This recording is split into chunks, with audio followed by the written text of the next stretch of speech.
Welcome to the International Medical University. Today we present the story of two medical geniuses, the Einsteins of modern medicine.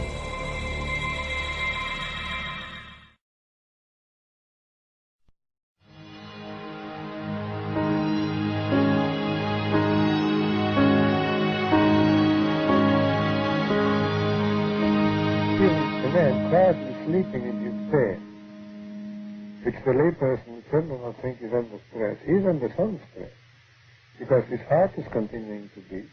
He has to go on using his respiratory muscles to breathe. Even his nervous system is working because he breathes. That absence of stress is death. Only the dead have no stress. They had a clinic. They were very well known in the community, and they expected little hands, of course, to take over the clinic and to be a surgeon. He eventually did go into medicine, but he had other ideas. The traditional approach was at the time, and still is today, that you are looking for a factor.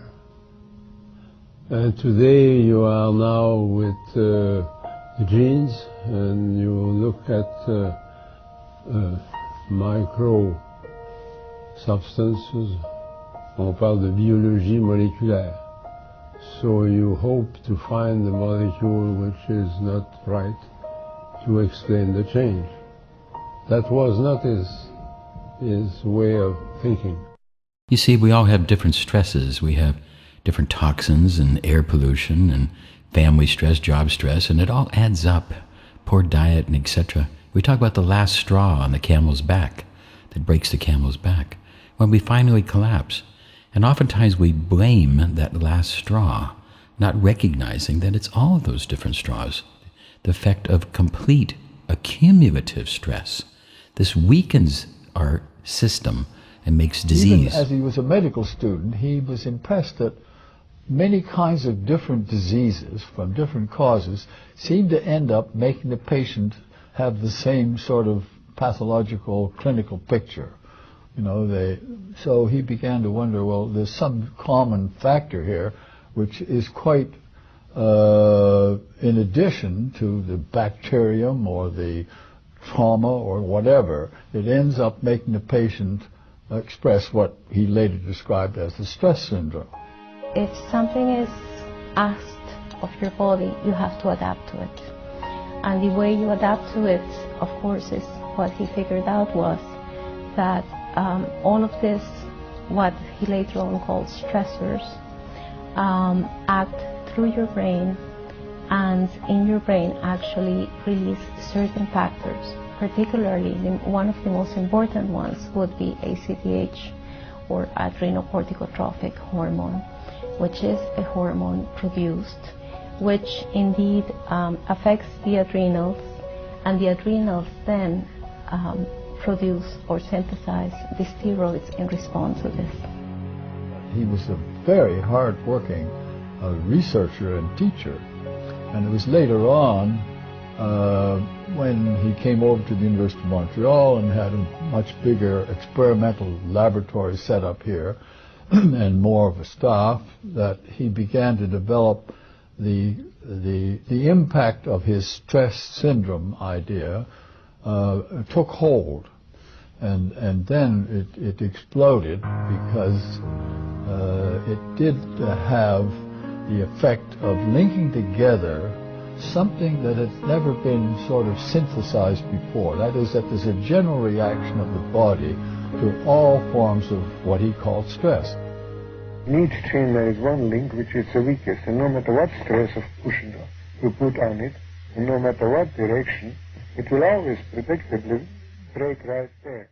You see, that weak link, what we all have, genetically, everybody has some type of weakness, whether it's gallbladder, brain, nerves, bones, cartilage, etc. And that weak link will break when we get too much stress. It's stress and stressors that accumulate that cause disease. and break the And weak it link. is just the same in medicine, and much of our scientific work in the laboratory here was concerned with the establishment of the particular conditioning circumstances or predisposing circumstances which make an experimental animal react with one or the other type of stress disease. He never undertook an investigation without covering everything, to the point that I became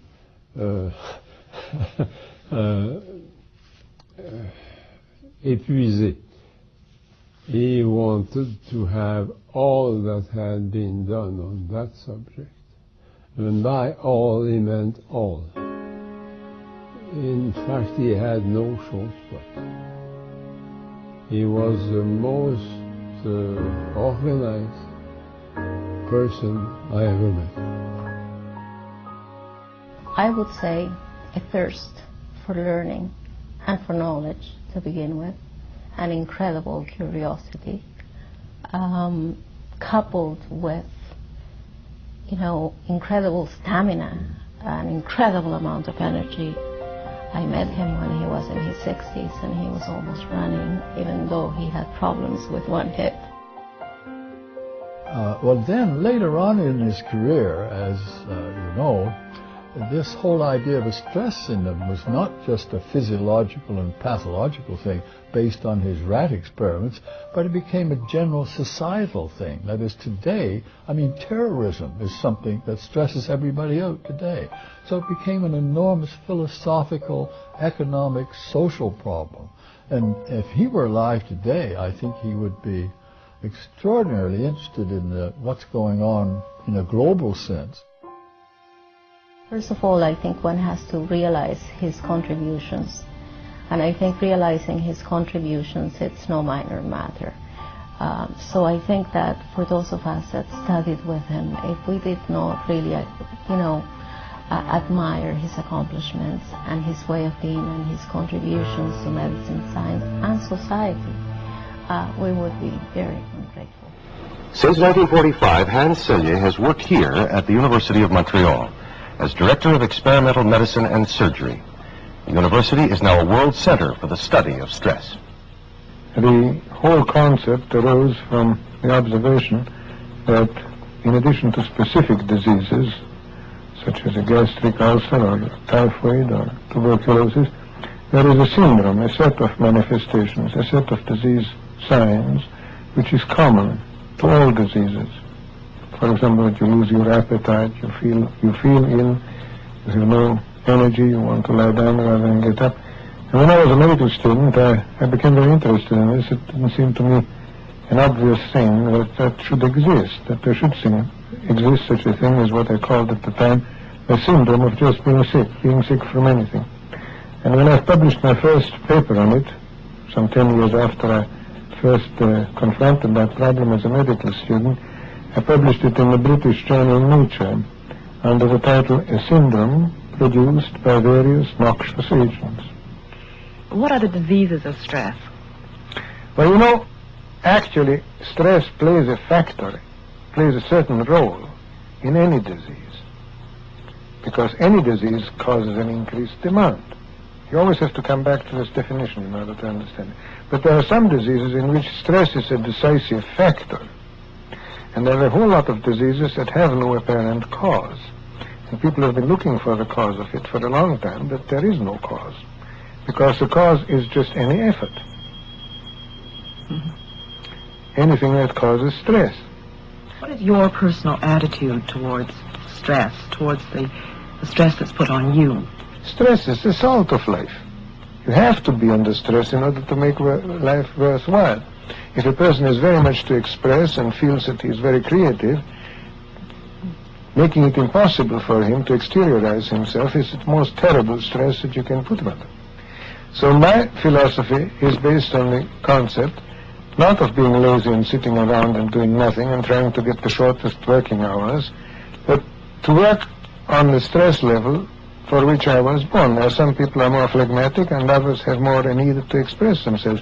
I have a fairly intense need for work. I need it. I couldn't exist without it. But I don't fight for things which I don't win. At least I must be convinced I can win, otherwise I don't fight. You just give up? I just give up. I admit defeat and do something else. Ladies and gentlemen, Canadian Medical Hall of Fame laureate for 2006, Dr. Hans Selye. Selye had seen a new medicine, a complete medicine, a modern medicine, based on the ideas that stress and accumulative stressors will build up and weaken the body so the body can no longer resist different diseases. This was a revolutionary idea, but it went against the drug companies. The stress response.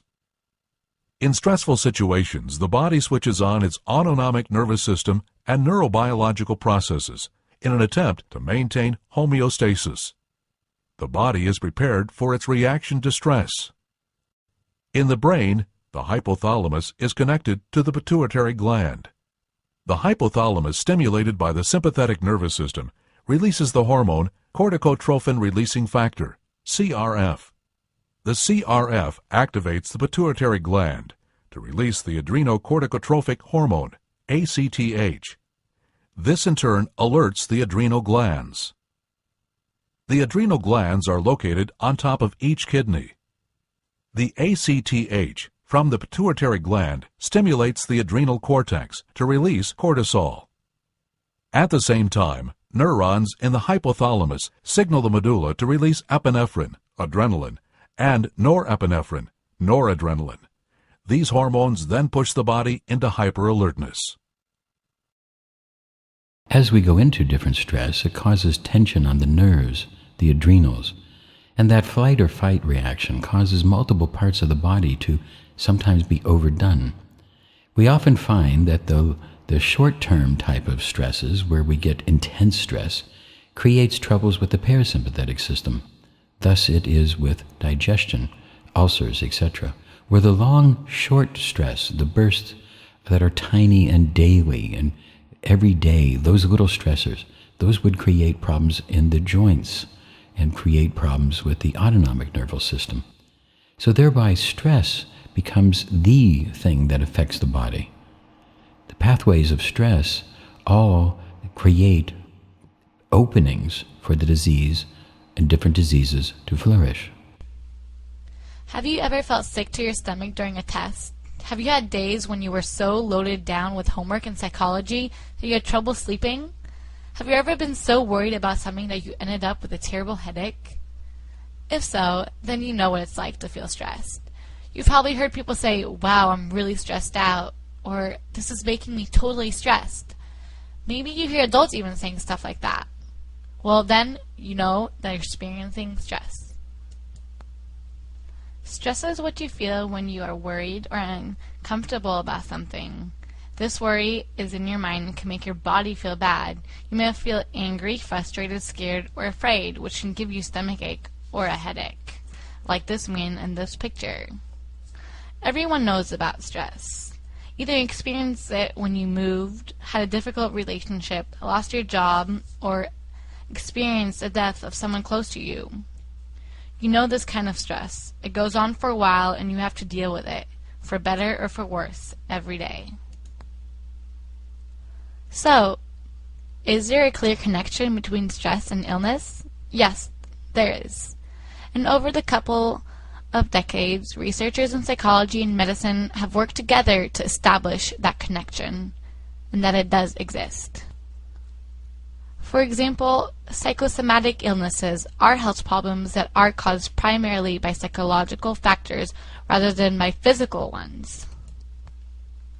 Health psychologists did make the point that your life stress has to do with the changes that you had to deal with in your life.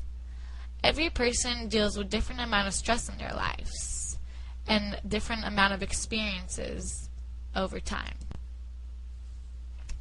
How can researchers measure life stress? Obviously, it would not be ethical for psychologists to bring people into a laboratory, expose them to stressful events, and wait for them to become ill. Not just that that would be so wrong, it would not even represent how stress works in real life. That's why Holmes and Ray developed a written scale to measure life stress. Holmes and Ray made a list of 43 life events that people commonly feel stressful. In this picture, it is some of them. And some of them are death of a spouse, divorce, jail term, death of a close family member, marriage, being fired at work, retirement, and sex difficulties, and many more.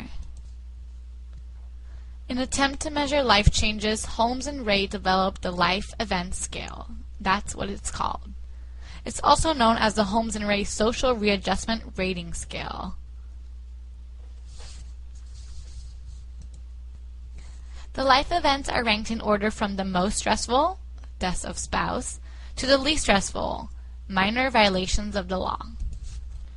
After getting the results of about 400 participants, they compared the results versus male and female, white and black, young and old, and other different types of people to each other. And they wanted to make sure that this scale would be applied to all people with an approximate equal degree of accuracy, and it was. In this cartoon, you can see some judges bringing up mean, negative things like you suck, loser, and burn him. Well, in life and everywhere you go, there will be some criticism, and for Holmes and Ray development of their scale, many researchers have come up with concerns about its accuracy and usefulness. One of the main criticism regards the fact that they use both positive and negative life events in the same scale, as well as events that are both in the person's control and not in the person's control. In spite of its limitation, this work of Holmes and Ray continues to hold its place as a popular stress research tool. Although other tools for measuring stress have been and are being developed, this research scale is still chosen frequently by researchers. An average of 100 studies per year cite this scale, which makes it an often cited study. The relationship between stress and illness, although real, is complex and not a simple matter to study.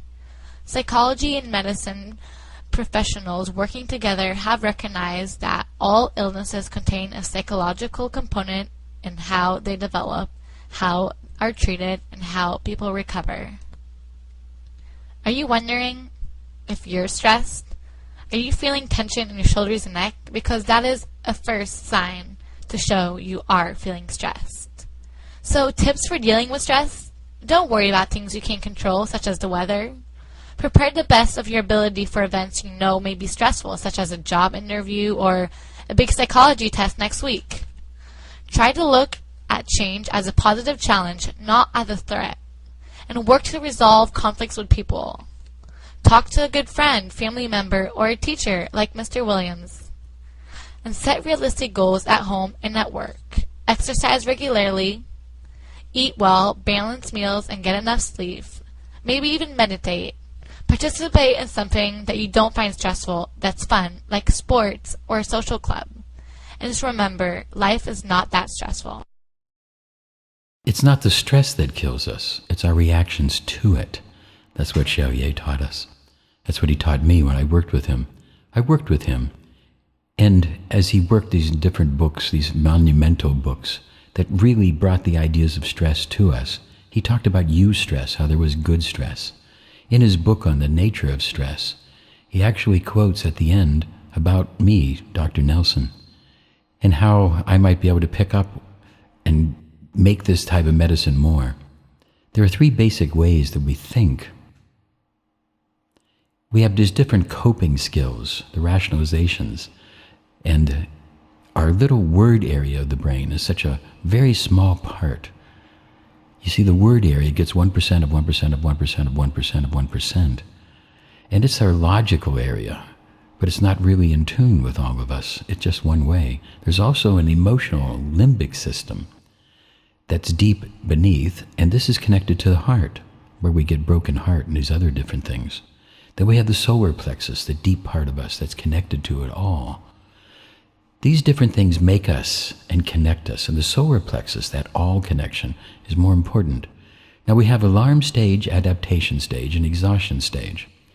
Because what ease is life, ease of flow, and dis-ease is when something happens that breaks it. We get into an alarm response. Some type of stressor comes along, and it could be many different types of stressors and stresses, and it creates an alarm response, a cough. Here we talk about bang your head here and stress reduction kit.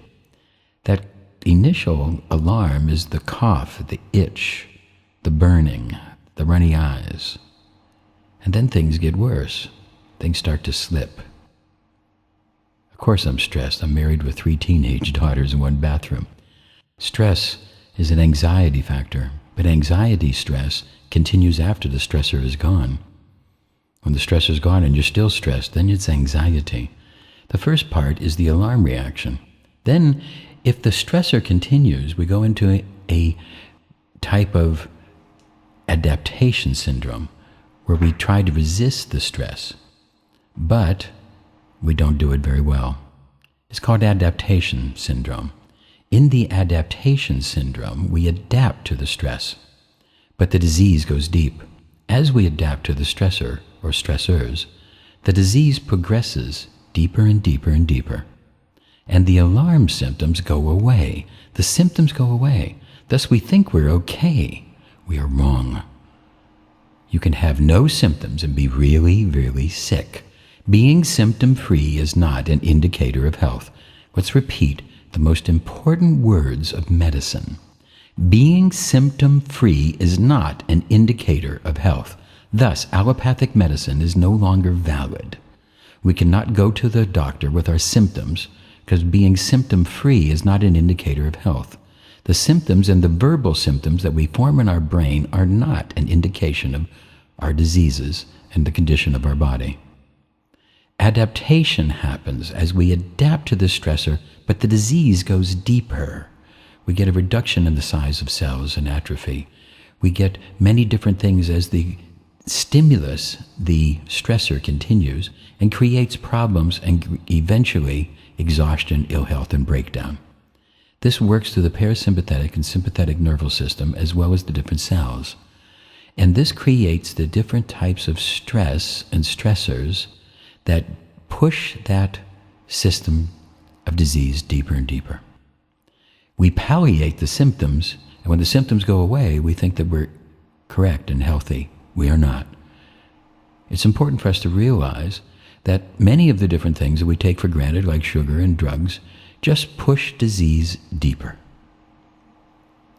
And death by medicine becomes a constant threat, because it is very true that the drugs, most of the drugs, do not really cure anything.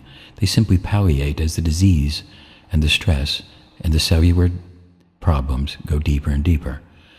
After the alarm adaptation, we have functional and organic, eventually leading to exhaustion and death. In our books, we cover this much more thoroughly. As I worked with Selye up in Montreal, we were able to deeply get into this, and I've been able to work deeper and explain it even more. Of course, this little video is just an introduction. You have to get into the books to understand it much more completely. As we have the Nelson method of being able to reduce the causes and then help the tissues unblock the blockages and get to all those different straws on that back. It isn't just dealing with the last straw. It's dealing with all the straws. It's dealing with a holistic system. Here we have the stress scale. As we talked before, see this idea that all the different stresses that happen to us accumulate and create problems. We need to reduce that, and we need to look at all of the causes of disease and lack of awareness, heredity, allergies, toxicity, trauma, pathogens, deficiencies, excess of nutrients, all these different things, and how they affect the organs and how we can fix the organs, how we can deal with all of this. Because stress is the major factor that creates problems in the body, allowing disease to flourish. The doctor of the future will give no medicines, but interest his patients in the care of the human frame. This we need a holistic type of health and fitness. We got to go beyond the body, mind, and spirit. Because physical, mental, spiritual, emotional, this was just you, it was egocentric. To this we must add social and environmental, because we are social, networking people, and we live in an environment. What we sow, we shall reap. We need to look at all of these factors, which I try to teach in the courses. We need to deal with all the different types of stress and stressors, broadening our ideas and expanding our mind, as Selye would have us do. We need to look at this in the general adaptation syndrome and a new form of medicine that we bring to you. Thank you. This is the Angel signing off.